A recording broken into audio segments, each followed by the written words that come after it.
Tapos kayo ang Ginoo number 1 sa imong kaugalingon. Ang Diyos ayaw i-balance. Ang nagalimutan na kung sa buhat ng kana balance. Ang Ginoo, imutang sinimong na ang Diyos balance. Pati kusuga kayo ni sandbox. Pasya.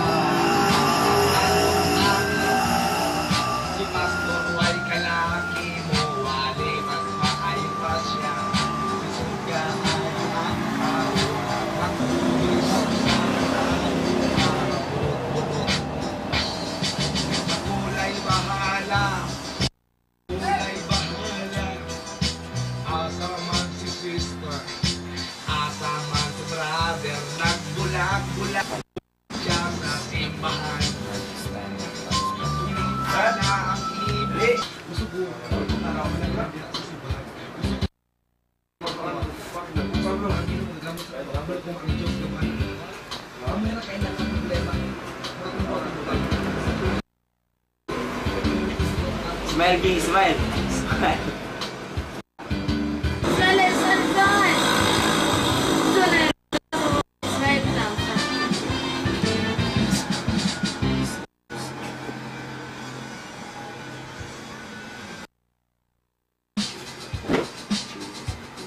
Kung guwalay ka sa puno, mag-share ka sa mga baka daw, sa mga health siya, o gibebiyan sa mga Dibunal-bunal ang takaling siya, ibuwatan siya kung sala, kaya ang tao walay kontinto, kaya naginon sila nga, sige nusos daw, piki! Muna, unay mo share karon sa mo, mag-baby, ay ningon nga pangit ka ba, pangit ka ba, pangit ka dila, ang inong kinabuhi, walay pulos. Padayon sa pagpangalagad sa Ginoo kay nakabit ka, kung dili ka rin sa malagad sa kayo, sa musik. Bang Luya. Basin ko niya, ikaw ang matikong. Ito Bang Luya. Lingon ang Ginoo. Salig ka mo sa Ginoo. Pagkat ka mo salig saya. Ging. Ang imong kinabuhi, ihuot ka. Ito mo sa Luya ba? Bang, ging eh. Wala na ang saw na, ya.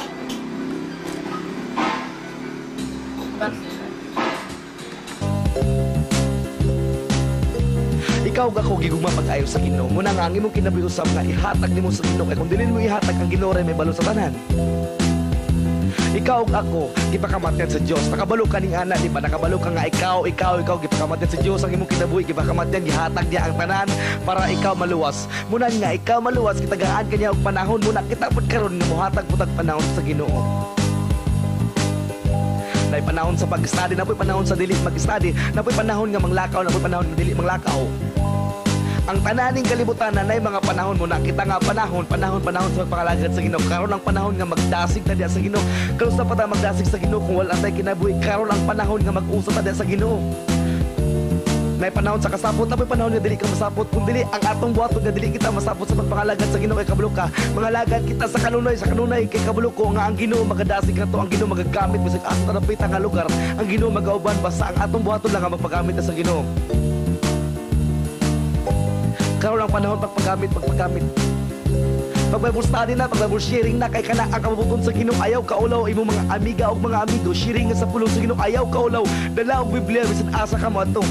Ang kadaot magud nimo usay maulaw ka sa pulong sa Dios. Ang dalahon ng mga Biblia mao ang gamay nga Biblia ayaw kun dili dako ipakita nga ang Dios buhi sa imong kagalingon.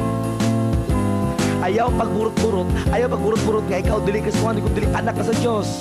Anak ka ni Jesus.